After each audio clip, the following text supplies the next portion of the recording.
శ్రీ కనకదుర్గ జ్యోతిష్యాలయం ప్రేమ సమస్యలు, స్త్రీ పురుష వశీకరణ, ఆరోగ్య సమస్యలు, భార్యాభర్తల మధ్య గొడవలు, కుటుంబ సమస్యలు, చేతబడి నివారణ, విదేశీ ప్రయాణం, పెళ్లి, సంతాన సమస్యలు, ఎటువంటి సమస్యలకైనా 100% పరిష్కారం చూపబడును. దూర ప్రాంతాల వారికి ఫోన్ ద్వారా పరిష్కారం చెప్పబడును. గురూజీ రామరాజు. Cell number 9666965577. ఓం శ్రీ మాత్రే నమః. ఛానల్లోకి స్వాగతం అండి. జూన్ 30 లోపు సింహరాశి వారి జీవితంలో కలలో కూడా ఊహించని సంఘటనలు జరగనున్నాయి. వీరి జీవితం అద్భుతమైన మలుపు తిరగబోతోంది. వీరు పట్టిందల్లా బంగారం కానుంది. నక్కతోక తొక్కినట్లే వీరిని అదృష్టం భరిస్తుందని చెప్పడంలో ఎలాంటి సందేహం లేదు.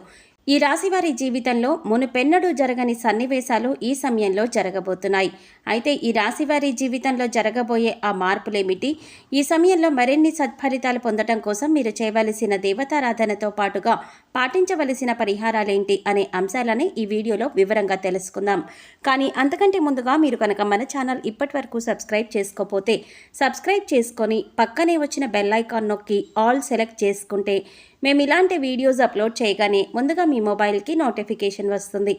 ఇక వివరాలకు వెళ్ళిపోతే, మారుతున్న గ్రహస్థితి ఈ రాశి వారికి ఎంతో అనుకూలంగా ఉంది. ఈ సమయంలో వీరికి వృత్తి, ఉద్యోగ, వ్యాపార, ఆర్థిక రంగాలలో ఎన్నో అద్భుతమైన మార్పులు జరగబోతున్నాయి.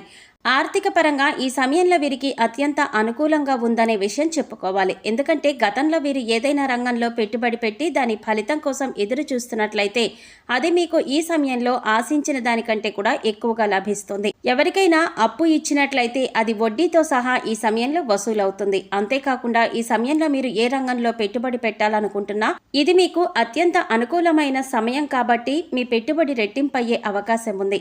అలాగే ఆదాయంలో పెరుగుదల కనిపిస్తుంది. డబ్బు వచ్చే మార్గాలు కూడా కనిపిస్తాయి. గోరంత పెట్టుబడి పెట్టి కొండంత ప్రతిఫలాన్ని పొందే సమయం ఇదే. కాబట్టి మీరు ఏదైనా స్టాక్ మార్కెట్లో ఇన్వెస్ట్ చేయాలనుకుంటే మీరు ఇన్వెస్ట్ చేయాలనుకుంటున్న రంగం గురించి పూర్తిగా విశ్లేషించి పెట్టుబడి పెట్టవచ్చు. అంతేకాకుండా ఈ సమయంలో మీరు ఆర్థిక క్రమశిక్షణ పాటించవలసిన అవసరం ఎంతైనా ఉంది. డబ్బు మా దగ్గర అధికంగా ఉంది కదా అని ఇష్టం వచ్చినట్లు లగ్జరీగా ఖర్చు చేసినట్లయితే భవిష్యత్తులో ఆర్థిక ఇబ్బందులను ఎదుర్కోవాల్సి ఉంటుంది. కాబట్టి కొంత ఖర్చు చేసినప్పటికీ కూడా కొంత ఆదాయాన్ని సేవ్ చేయడం వల్ల అత్యవసర పరిస్థితుల్లో ఎలాంటి ఇబ్బందులు లేకుండా ఉండవచ్చు. ఉద్యోగపరంగా ఈ రాశి వారికి ఈ సమయంలో మధ్యమ ఫలితాలు ఇస్తుంది. మీరు పనిచేస్తున్న చోట మీకు మీ సహ ఉద్యోగులకి మధ్య చిన్న చిన్న భేదాభిప్రాయాలు తలెత్తే అవకాశాలు ఎక్కువగా ఉన్నాయి. అంతేకాకుండా ఈ సమయంలో మీకు పనిలో ఒత్తిడి అధికంగా ఉంటుంది. తద్వారా మానసిక ప్రశాంతతను కోల్పోయే అవకాశాలు ఎక్కువగా ఉన్నాయి. అధికారులతో మెప్పు పొందడం కోసం తలకు మించిన భారాన్ని తలపై వేసుకోకుండా మీరు చేయగలిగినంత పనిని మాత్రమే చేసుకోవడం మంచిది. గత కొంతకాలంగా ఉద్యోగం కోసం ఎదురు చూస్తున్న ఈ రాశి ఉద్యోగస్తులకు ఈ సమయంలో మీరు కోరుకున్న సంస్థలో ఉద్యోగం లభిస్తుంది. ఎవరైతే ప్రమోషన్ కోసం ఎదురు చూస్తున్నారో వారికి ఈ సమయంలో ప్రమోషన్ లభించే అవకాశాలు ఎక్కువగా ఉన్నాయి. అయితే మీకు ట్రాన్స్ఫర్తో కూడిన ప్రమోషన్ అందడం వల్ల కొంత అసహనానికి లోనవుతారు.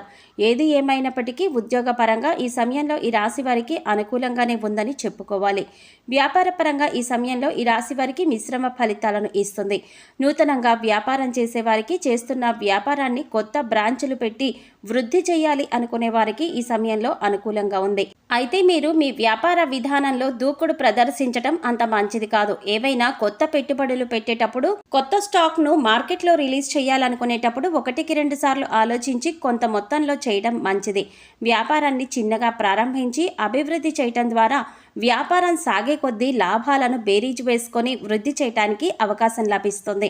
కాబట్టి చిన్న మొత్తంలో వ్యాపారాన్ని ప్రారంభించి అభివృద్ధి చేయడం మంచిది. భాగస్వామ్య వ్యాపారం చేసేవారికి ఈ సమయం అంత అనుకూలంగా లేదు. మీకు మీ భాగస్వాములకి మధ్య పరస్పరం ఏవో విభేదాలు తలెత్తి మీ వ్యాపారం అభివృద్ధి అనేది కుంటిపడే అవకాశం ఎక్కువగా కనిపిస్తోంది. కాబట్టి ఏమైనా ముఖ్యమైన విషయాల గురించి నిర్ణయాలు తీసుకునేటప్పుడు భాగస్వాములు అందరూ కూడా చర్చించి ఒకరి అభిప్రాయాలను ఒకరు తెలుసుకొని అందరూ ఏకాభిప్రాయంతో నిర్ణయం తీసుకోవడం మంచిది. లేదంటే మీకు మీ భాగస్వాములకి మధ్య తలెత్తే విభేదాల కారణంగా మీ వ్యాపారం పతనమయ్యే అవకాశాలు ఎక్కువగా ఉన్నాయి. విద్యపరంగా ఈ సమయంలో ఈ రాశి వారికి సానుకూల ఫలితాలను ఇస్తుంది. ఈ సమయంలో విద్యార్థులకు చదువు పట్ల ఆసక్తి తగ్గి ఇతరతర విషయాలపైన ఆసక్తి ఎక్కువగా ఉంటుంది. ఈ సమయంలో మీకు మీ ఫ్రెండ్స్కి మధ్య లేదా మీకు లెక్చరర్స్కి మధ్య పరస్పరం ఏవో మనస్పర్ధలు తలెత్తే అవకాశాలు ఎక్కువగా ఉన్నాయి. వాటి ద్వారా మీరు మానసిక అశాంతికి లోనవుతారు. మీ బాధ ఎవరికి చెప్పినా అర్థం కాదు. ఎవరు మిమ్మల్ని అర్థం చేసుకోరు అనే ఆలోచనలతో నిరంతరం సతమతమవుతూ చదువును పూర్తిగా నిర్లక్ష్యం చేస్తారు. తద్వారా పరీక్షల్లో అనుకున్న ఉత్తీర్ణత సాధించలేరు. కాబట్టి ఈ సమయంలో మీరు ఎంతో మెచ్యూరిటీతో ఆలోచిస్తూ మీకు ఏది అవసరమో దాని గురించి మాత్రమే ఆలోచించి అవసరం లేని విషయాలను మైండ్లో నుంచి డిలీట్ చేస్తూ పూర్తిగా ఏకాగ్రతను చదువుపైన పెట్టినట్లయితే లక్ష్యాన్ని సాధించగలుగుతారు. అంతేకాకుండా విదేశాలకు ఉన్నత చదువుల కోసం వెళ్ళాలనుకునే ఈ రాశి వారికి ఈ సమయంలో అనుకూలంగా ఉంది. ఈ సమయంలో మీ విదేశీ ప్రయత్నాలు సఫలీకృతమవుతాయి. ఆరోగ్యపరంగా ఈ సమయంలో ఈ రాశివారికి మిశ్రమ ఫలితాలు ఇస్తుంది. ఈ సమయంలో ఈ రాశివారు నిరంతరం ఏవో చిన్న చిన్న అనారోగ్య సమస్యలతో ఇబ్బంది పడే అవకాశాలు ఎక్కువగా ఉన్నాయి. దీర్ఘకాలిక అనారోగ్య సమస్యలు కాకపోయినప్పటికీ కూడా నిరంతరం కలిగే అనారోగ్య సమస్యల కారణంగా మీకు మానసిక మరియు శారీరక ప్రశాంతత అనేది దూరం అవుతుంది. తద్వారా ఎన్నో ఇబ్బందులు ఎదుర్కోవలసి ఉంటుంది. అయితే సరైన ఆహార నియమాలను పాటిస్తూ వేళ్లకు నిద్రపోవడం, యోగా, ప్రాణాయామం చేయటం ద్వారా అనారోగ్య పరిస్థితుల నుంచి కొంతవరకు బయటపడగలుగుతారు. కుటుంబ పరంగా ఈ సమయంలో ఈ రాశి వారికి సానుకూల ఫలితాలు ఇస్తుంది. మీరు మీ కుటుంబ సభ్యులతో ఎక్కువ సమయం గడపటానికి అవకాశం ఉంటుంది. మీరు మీ కుటుంబ సభ్యులందరూ కలిసి శుభకార్యాలలో పాల్గొంటారు. మీకు మీ కుటుంబ సభ్యులకి మధ్య ప్రేమాభిమానాలు, ఆప్యాయతలు పెరుగుతాయి. మీ కష్టం విలువ తెలుసుకొని మీకు నచ్చిన విధంగా మీ సంతానం మారుతారు. మిమ్మల్ని ఆదర్శంగా తీసుకొని వారు కూడా ఎంతో కష్టపడి లైఫ్లో ముందుకు రావడానికి ప్రయత్నిస్తారు. భార్యాభర్తల మధ్య గత కొంతకాలంగా ఉన్న విభేదాలన్నీ కూడా ఈ సమయంలో పూర్తిగా తొలగిపోతాయి. ఒకరి పట్ల ఒకరికి నమ్మకం పెరిగి మీ మధ్య అనురాగం పెరుగుతుంది.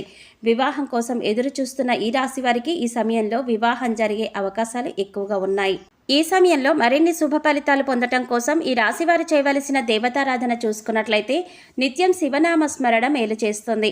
అనారోగ్య సమస్యల నుంచి తప్పించుకోవడం కోసం ఆదివారం సూర్యోదయానికి ముందే నిద్రలేచి తలస్నానం చేసి ఉతికిన బట్టలను ధరించి ఆ తర్వాత సూర్యుడికి అర్ఘ్యాన్ని సమర్పించాలి. అర్ఘ్యం సమర్పించేటప్పుడు ఓం సూర్యాయ నమః, ఓం వాసుదేవాయ నమః, ఓం ఆదిత్యాయ నమః అనే మంత్రాలను జపించాలి. మంగళవారం నాడు ఆంజనేయ స్వామికి సింధూరంతో అభిషేకం చేయించడం ద్వారా శుభ ఫలితాలను పొందుతారు.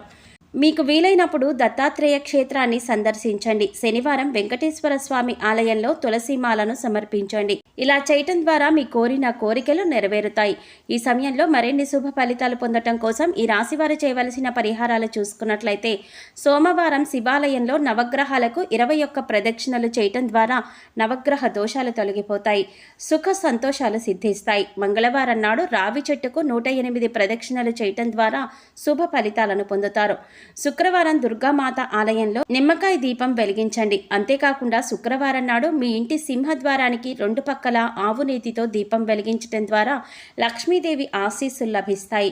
పేదలకు, లేనివారికి అన్నదానం, వస్త్రదానం చేయాలి. వాల్మీకి మహర్షి రచించినటువంటి రామాయణం ప్రతినిత్యం పఠించడం ద్వారా విశేషమైనటువంటి ఫలితాలను పొందుతారు. సో చూసారు కదండి, జూన్ 30 లోపు సింహరాశి వారి జీవితంలో జరగబోయే కలలో కూడా ఊహించని సంఘటనలేంటి, వీరి జీవితం ఏ విధంగా మలుపు తిరగబోతోంది, నక్కతోక తొక్కినట్లే వీరిని అదృష్టం ఎలా వరించబోతోంది, ఈ రాశివారి జీవితంలో మునుపెన్నడూ జరగని సన్నివేశాలేమిటి, అయితే ఈ రాశివారి జీవితంలో జరగబోయే ఆ మార్పులేమిటి, ఈ సమయంలో మరిన్ని సత్ఫలితాలు పొందటం కోసం వీరు చేయవలసిన దేవతారాధనతో పాటుగా పాటించవలసిన పరిహారాల గురించి ఈ వీడియోలో మనం వివరంగా తెలుసుకున్నాం కదా.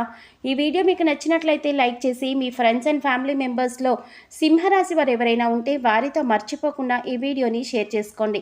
అలాగే ఇప్పటి వరకు మన ఛానల్ కనుక సబ్స్క్రైబ్ చేసుకోకపోతే సబ్స్క్రైబ్ చేసుకుని పక్కనే వచ్చిన బెల్ ఐకాన్ నొక్కి ఆల్ సెలెక్ట్ చేసుకుంటే మేము ఇలాంటి వీడియోస్ అప్లోడ్ చేయగానే ముందుగా మీ మొబైల్కి నోటిఫికేషన్ వస్తుంది. మరో చక్కటి వీడియోతో మళ్ళీ కలుద్దామండి. ఓం శ్రీమాత్రే నమః.